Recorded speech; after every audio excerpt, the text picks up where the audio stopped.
Welcome to Connecting the Community podcast. I am your host, Marge Andre. I will be connecting you to people, organizations, and events that create community. I am creating this podcast in Richmond Hill, an eclectic and very culturally diverse community with lots of trees and streams and interesting people, just up the hill from Toronto. On this podcast, I will be talking with Russ Horner. He's been on the podcast before with Ross Toms, talking about the Legion. On this podcast, we're going to talk about one of Ross's other passions and his business, descriptive scanning. He takes your old photos, movies, slides, and other memorabilia like letters, postcards, certificates, awards, and digitizes them. Boxes and boxes are converted to a USB stick. It's like magic. So, welcome back, Russ. Thank you, Marge. Great to be back. Yeah, I am. I'm glad we found this time. I always enjoy talking with you. Before we get started talking specifically about descriptive scanning, can you just tell us a little bit about yourself? Boy, okay. So I grew up in Maple, and then my parents moved to Richmond Hill in '84. For me, always thinking about starting a business as a young person. Got into the character and mascot business early on, starting the first business in '83, and that continued on. I still have it, but it was active for 35 years. I just talk about that business now. But in the '80s, I started a company called Cycle Communications, which was basically print brokering.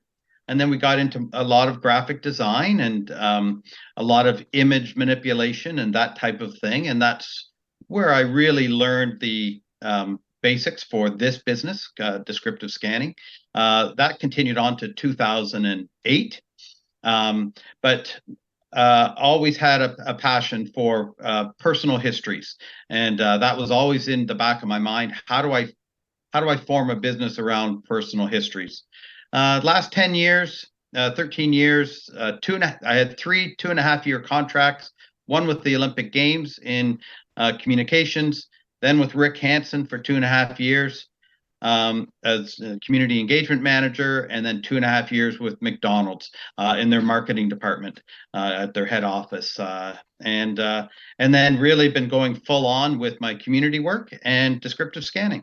All right. Woo. Okay. There's a couple more podcasts and all that story, specifically about mascots, because I have Sure. heard you talk about that and I want to hear more. So thank you for filling in some of the details there, Russ. Okay, first, what really is descriptive scanning?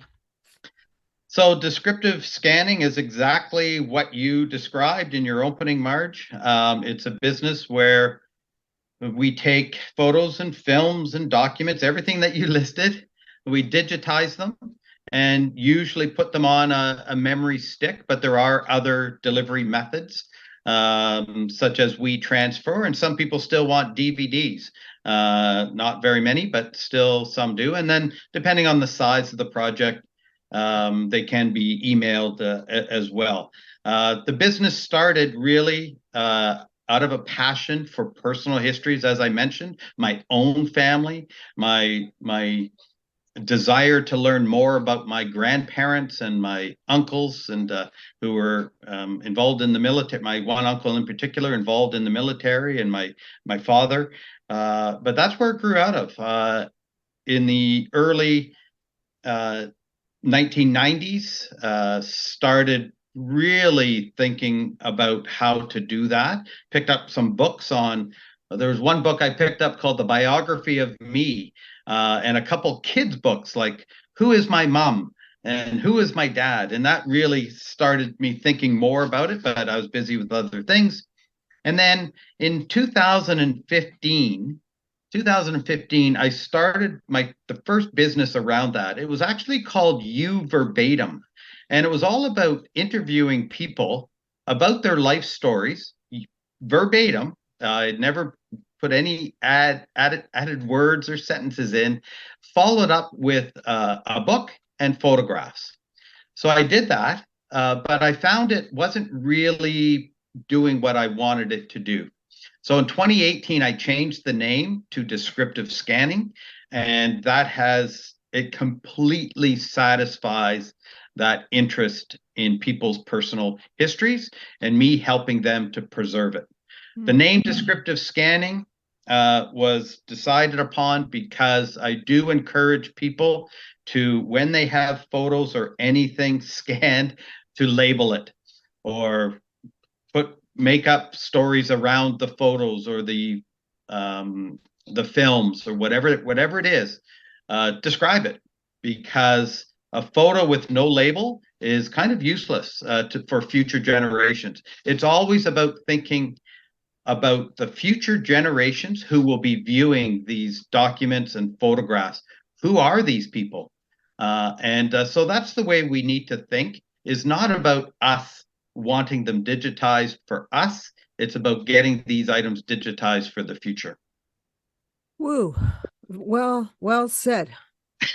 Now, so do you do this like in your basement? Like, you talked about getting some equipment. I'm trying to imagine what your setup is. Can you describe it?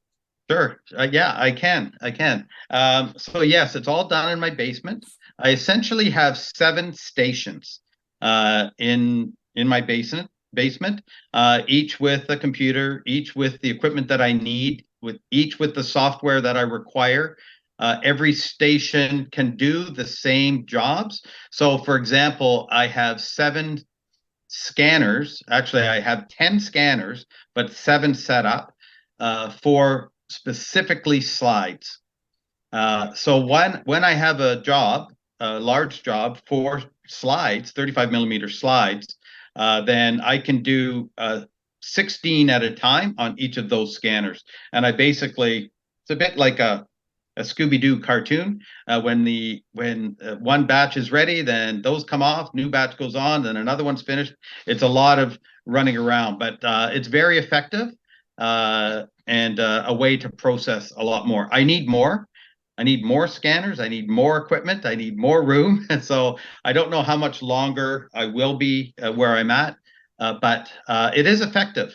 And everything is basically in a circle. So it is easy access because there is a lot. It gets very noisy sometimes with all the scanners, and then you're doing films, and then you have the high-speed photo scanner and different things. So it does get noisy, and there is a lot of running around, but you're welcome to come down and have a look. It's not pretty, but it's very effective, and it's fun to work down there for sure. Whoa. Okay. Sounds like a magical place. And I think technology is changing too. Are you probably finding that there's new, better, easier ways of doing things? Well, there are, but over the years, and we're talking a long time, that I have tried new things. What I can say right now is that I'm always looking for new ways and new things. But right now, my system is very, very good. It's effective. And the big thing is in the software. It's the software that really, really has enabled us to do really neat things. So my delivery this morning in Newmarket was of films and slides, and this client wanted all the films together and and music in the background and different graphics. And with the software, I can do that fairly quickly because there are so many tools out there now to make it easier. So the most tedious part is the digitizing. It's then how do you finalize it and prepare it for delivery to the client. And every client is different. Some of them want every photo labeled. Sometimes when you get a box of slides, there's the year on this box of slides that says 1967 North Bay, Ontario. That's what they want. So some want title pages before their films. Can you put a title page before the video starts saying this is this is where this takes place and who's in this video. So everybody's a little bit different, but the big part is the software, Marge. The hardware is hardware. There is new equipment out there to do things. I'm very pleased right now where I'm at with the 7 stations and hoping to have a couple more soon because it works. Okay. And the whole goal here is to give people what they want. That's what it comes down to. What do you want? How in depth do you want to go with these things? How much editing? I mean, we always take out the blue space in videos. We edit that out. Someone leaves the video camera on while they walked around with it. Well, that's easy to take out because of the software. So it's the software that makes a big difference. Okay, that you've filled in a lot of blanks. You've got me. I'm curious about what to do. So, this is something I'm thinking of doing. I have that tote of old files in the back of one closet, or all these old tapes, which I am never going to listen to, whatever. So, okay, so I'm New Year's project. I'm going to start this. I think you said that last year. Yeah, I did. Oh, no. Keep on me. But do I need to take all the photos out of the albums and then label them? Do I, have different files for wedding, kids, grandparents? And then can I sort them after you digitize them? Like once you give them to me, can I manipulate them? And the family movies, like what happens there? I'm like, do you just have a file and you press this one and it plays a 20-minute thing of Christmas 1967? Absolutely. So getting back to the photo albums, photo albums take up a lot of room. People don't want photo albums, and the kids of the parents that have those photo albums don't want them either. Yeah. So there's a couple ways to do it. There's a number. Everybody is different. Again, some people want the whole page of an album digitized. It sounds easy, but sometimes those old, they call them magnetic albums, but really they're just the old photo albums from the 80s where they have that plastic cover over it, and they're kind of sticky, but they're not glued, but they're sticky and they're hard to get out. Hard to get the photos out. So sometimes people want the whole page digitized, especially if some people have taken a lot of time to build almost scrapbooks. So they've cut out words and they put words in, and they're pieces of art, really. So in that case, they want the whole page done. Other people just say, take the photos out and then throw the album out. If they're good, I donate them to our thrift stores, the old albums.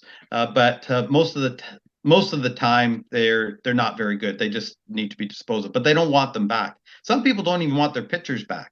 They don't want their slides back. Once they're digitized, that's it. They don't want to see them again. But with the albums, it all depends what you want to do. There's options there.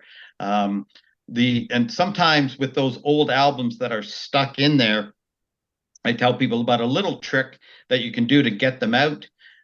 Is get a spatula and a blow dryer and just heat up the photograph itself or the page, and then slip the spatula underneath, and that does a good job in getting those tough ones out. You probably have YouTube for that, and I watched. Right, that's cool. Right. Yeah, right. Yeah, I think I do have a little clip on that my that was good Facebook page. Okay, but the question I have is: so you've got all these pictures. Can I manipulate them? Could I take a wedding photo and make like a anniversary card or something like that? Is there ability to do that? Oh, 100%. Okay. And for sure, once you have them digitized, you can do almost anything with them for sure. People have made books, lots of books. I have one client, every time they take a vacation, they produce a book through Costco or Shutterfly or whatever, every trip.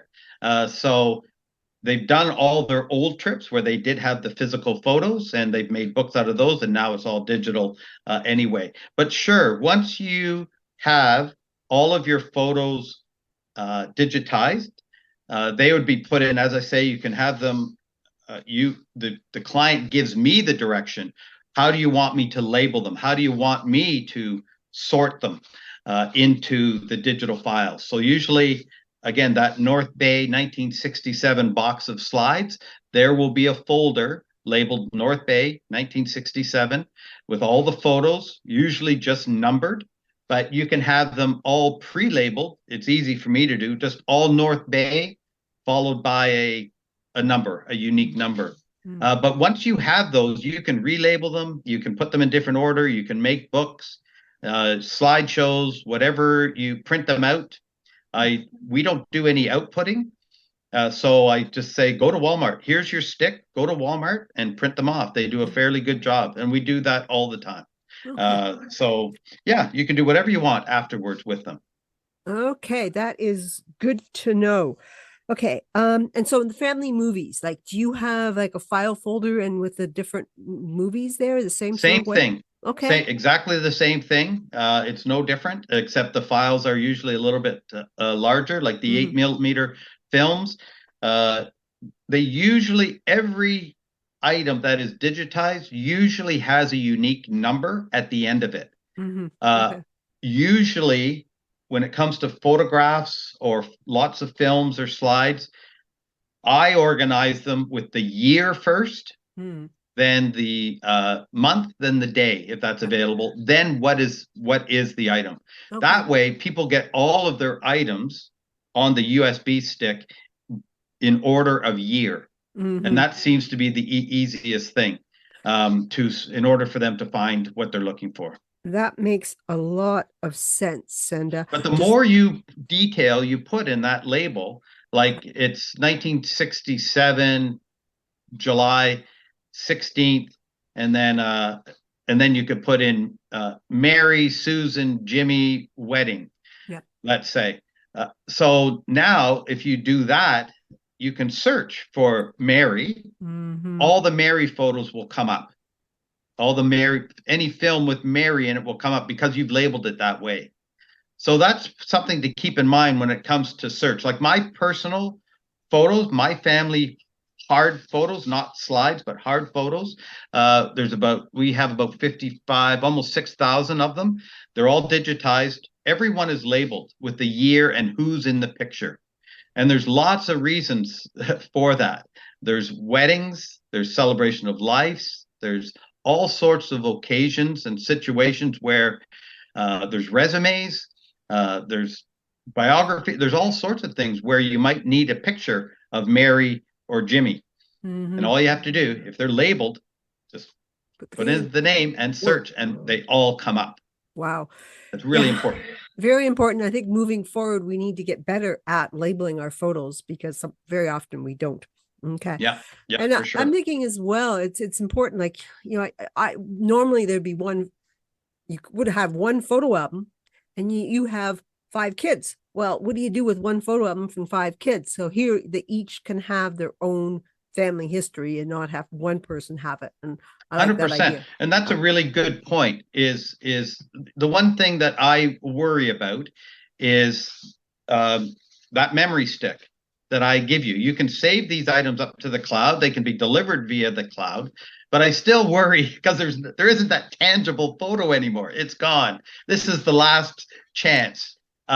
So when I deliver the memory stick to people, I do say download it right away onto another computer, make different copies, make copies to give to your kids. Great Christmas gift.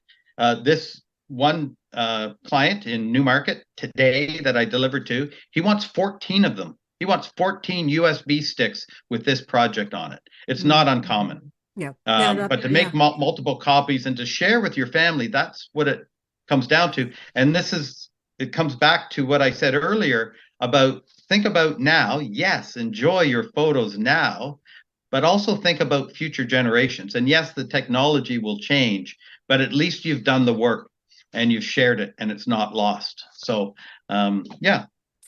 Okay, yeah, very important. And I wanted to talk now about the why of doing it. And we actually are talking about, why should we digitize our memories? And it's just let's not lose it. We can tell our story. It's much more than decluttering the back of your closet. It's really, again, telling your story. And I'm thinking of people that, I feel like I live a boring life. I've always lived in Southern Ontario, but other people have lived in unusual, amazing places, gone on different trips. And they're just, again, I think we need to make it more of a priority to tell your story. Uh, You're right. and then also, I'm thinking of, celebrations of life, funerals, even like 80th birthdays, some fun things. It would be so nice to have these photos easily accessible. So, yeah, I really do encourage people to do that. So, you know, how else would you answer the question of why? When someone asks you, what, like, why do we do this? Do you have a 30-second elevator speech? Well, I really, it's your history. There's only one Marge Andre, and you've been on this world a little while, and you have family. And I don't know about you, but certainly in my family, I wish that my grandparents and great grandparents wrote down more things, recorded more things. I wish there were more photographs of my family, and for me, that's really important. It gives me myself a sense of identity, of pride for my family and what they did in their lives. It gives me a great sense of identity of who I am and maybe why I am the way I Mm-hmm. am. Yeah. For me personally, it's really important. Those items, my parents' items from when they were children, growing up, and the fishing that they did, and all sorts of things, it helps give me a real sense of who I am and why I do the things that I do and enjoy the things that I do. Mm-hmm. When I think about the future, I did have a client that just said, I went into her home and she had all of these photos and albums all scattered over her living room floor and just said, Russ, pick everything up and digitize everything and then throw everything out because my children don't have an interest in any of them. My answer to that is there will be somebody, maybe not right now, maybe not next generation, maybe not even the next generation, that will say, you had all that technology. Why didn't someone do this for my Mm-hmm. benefit? Yeah. And I think that is it's really it'd be sad when that Mm-hmm. one person wants to find out who they are Yeah. and they really can't because it stops at a certain time. So I think it's really important for a couple of reasons, for your own self and sense of, wow, look at my what I've done in my life and the history of it, and I forget most of it, but wow, that brings a lot of joy, brings identity, a sense of identity, and also thinking about future generations. Okay. Okay. Thank you. Well said. Do you have any other interesting stories? You've mentioned some clients, books, albums all on their living room floor, someone wanting to make 14 copies of their stories. Any other interesting stories? There's so many stories. Everybody's so different. What I can say is that I do appreciate that everybody is different, which is why in my model, I want to go and pick up and deliver, which is why I'm in Aurelia today. I have 3 clients here in Aurelia. It's important for me to do that so that they're seeing the person that is actually doing the work and taking it away and bringing it back, because these are one of a kind items. They're very, very important to people. So I just wanted to mention that. But there's so many stories. And for some reason, I'm getting a lot of retired doctors bringing me their laboratory slides. I know there's thousands and thousands of them. Not I'm not comfortable with some of them, but that's what they want to do to preserve their own history. I've done uh, things in people's home. I've done scanning in people's homes. They've said we don't want these items to leave the home. I say, no problem. I will come to your home, bring my equipment that I need. I'll do it on your kitchen table. It might take all day, but I'll do it. And that's so I've done diaries. I've done important documents that they do not one scan of one document in people's homes. It doesn't matter to me. It's important to them. That's what's important. An estate, gone to a storage complex. This family had two storage units. One was filled with photos, framed photos, documents, movies, and the parents had passed away, left the kids these two storage units, including all these films and photos, and I had to meet the lawyers at the storage unit to go through, everything and what they want done. And that was a huge project, but very, very important. And I keep thinking about this one fellow in Newmarket that had 7,000 slides, and he's an elderly fellow. And he said, Russ, it took me 3 years to sort out 7,000 slides, and I've narrowed it down to 2,700. And when I went to meet him for the first time at his house, he just looked so haggard from doing the sitting down with a little slide viewer, going through all these, okay, because he loved cars and planes, so he put all those aside. Like everybody's just so different. But there are lots of stories. And I think one of the ones I just posted, Marge, on Facebook, on my digital scanning Facebook page, is about the family in Thornhill. The grandmother met a USGI in New York at a Frank Sinatra nightclub in the late 1930s. These two people met. They fell in love. The GI from the US, the USGI, wrote 340 letters to his new girlfriend in Toronto when he went to overseas during the war. These letters covered the war, their relationship. We scanned every letter, every page of every letter, transcribed every letter, including the envelope. And then finally, they just in the past 2 weeks, they have they've made a book into it. This is 3 years ago. We worked on this project. It was a huge project. And now they've made it into a book. And I've shown that on the Descriptive Scanning Facebook page.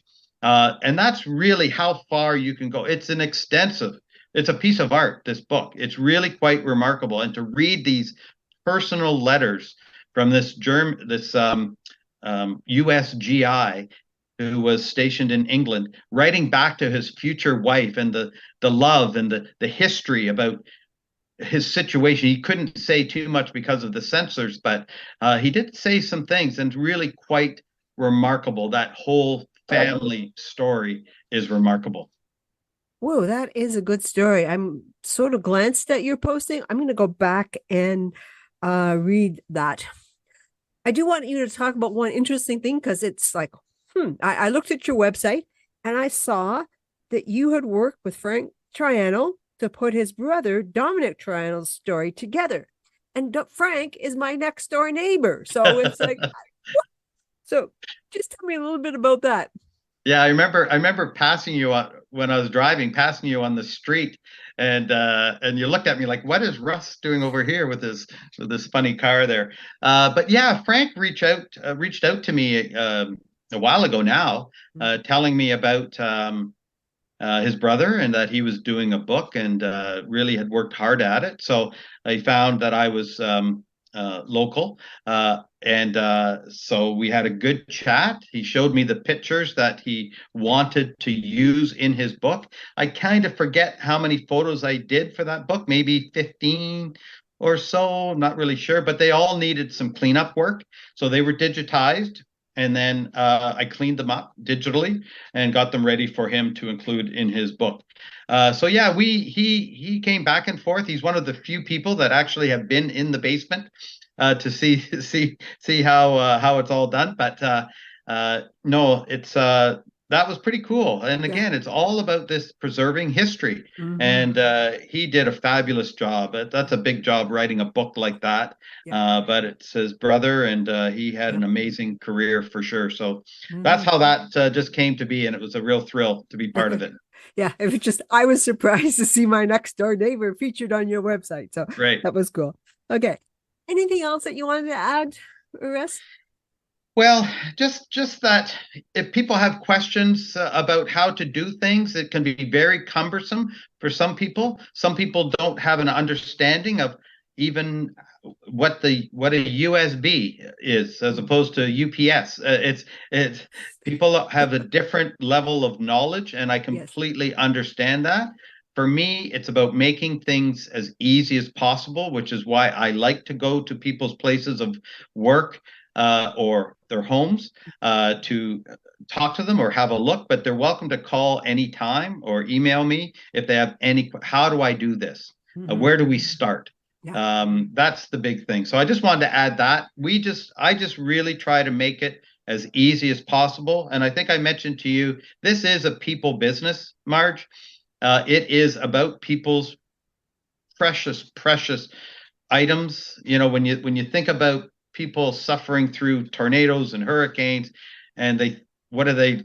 I found a picture in the rubble, kind of thing. You know, these things are really, really important, and that's why I like to go to people's places. And even um, they'll um, they'll say, Russ, how do I put the memory stick in my TV? How Yeah. do you do that? You know, Yeah. it's pretty new technology for a lot of people. Hmm. And there's nothing better. I've had tears in my eyes sitting on a couch with some people because they haven't seen these films or photos for years, for decades. And to see them in their own home on their big screen TV is really quite an experience. And that Yeah. is my favorite thing to do, the Okay. delivery. I I love that. Okay. I do end the podcast with guest comments. Same question. Name one thing you really like about this community. Well, I think right now, the biggest thing for me, what I love about the community is thinking about the potential that Richmond Hill has. There is so much potential. I don't know about you, but I'm feeling, especially post COVID, that there's people are coming together in lots of different ways. In the last year, I can't tell you with my work at the Legion how many people have approached me with ideas and thoughts, and how can we work together on this? Different community groups and different backgrounds, and it's really exciting. And I when I look around, I go, wow, there's a new restaurant or there's a new organization. They're coming up everywhere. So I think right now, my feeling is there is a huge opportunity for business, for community groups, for events. I think we're just at the tip of the iceberg right now for this, and I'm saying that now because I feel that potential. It's quite invigorating. And meeting new people, and you're in that business. This is what you do, is bringing people together. And I don't know about you, but that's the way I'm feeling right now. It's the Yeah. potential of this community. Yeah. I feel like things are exploding. We had been for a few years sort of like a stifled, and now that's uncovered, and we are out there busy doing, celebrating and enjoying each other's company. So yes, thank you for Totally agree. saying that. So Russ, this was a delight to talk to you. I am so excited. I please bug me to get my stuff done. I think like everyone has an interesting story to tell. They do for sure. Well, thanks, Marge. Really appreciate you having me again. Thank you. I really appreciate it. Thank you for listening. I would very much appreciate you sharing this podcast. Please tune in next week as we continue to explore the community. Consider emailing me at Marge, M-A-R-J, at margeandre.com. I welcome suggestions for podcast guests. Stay well, stay connected.